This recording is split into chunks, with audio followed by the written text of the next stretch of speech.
Okay,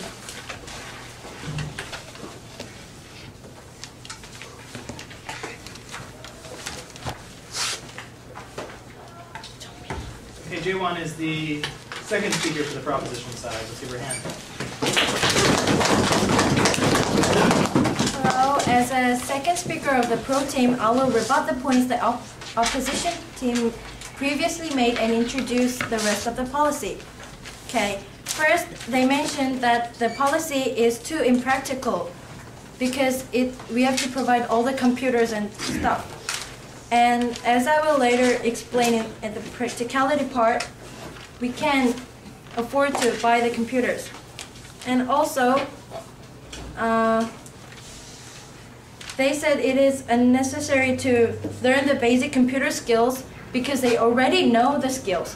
However, did you really know how to do the VLOOKUP and HLOOKUP in the Excel class? QI. No. I saw you struggling. Okay, I'll continue with my policy.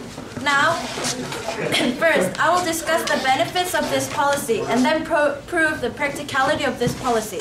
Our policy, which is requiring tech training for all students, will be beneficial for 3 reasons. First, the developed countries are already on the lead to teach technology throughout their country. And because technology is the main source of competition in this world, the advanced nations are already doing everything to promote these learning programs. Then, why do this motion stand? It is due to the underdeveloped countries to get financial aid and support to raise their students. If UN donates $2 billion for food, it will be gone in 6 months. However, if $2 billion are used in tech training, it will make people in the underdeveloped countries make living for 6 years. Before you move on now. No, thank you. Of course, it is true that the training itself will not help the nations with developing the new technology that will earn them food. However, it will help people to find jobs more easily. Second, it is easier to learn new things in the young age. For example, imagine teaching how to use computer to send emails to other people, to 6-year-old child and 60-year-old grandfather. Who will learn faster? And who will remember it longer? Getting tech trained as students will be beneficial because they will use less time and efforts to learn than the older generations. Lastly, it will be unreasonably inefficient for the adults to be learning how to operate the computer programs. The adults are the ones who should be working on their research and trying hard to develop the new technology.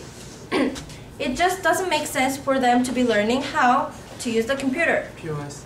No, thank you. It will be too late for them. Next, I will prove the practicality of this policy. Many people will question, how will this policy be carried out when its scales are so large and the idea of it is so ideal? This question can be answered easily. Global secretariats such as United Nations Conference on Trade and Development, which makes investment and enterprise development and technology division, United Nations Environment Program, which makes division of technology industry and economics, International Environment Technology Center and science centers are willing to pay the money. And they are collecting donations from people and other NGOs. The needs for the money to buy computers and to pay the teachers needed for the tech training can be met by these donations. So this policy can be carried out without problems involving money. Wait, ma'am. No, thank you. And it has already been put to action in 2003 by the UN. Also, the governments will be willing to invest in training the teenagers for their country's own benefits in the future. Thus have no reasons to object to this policy. Thank you.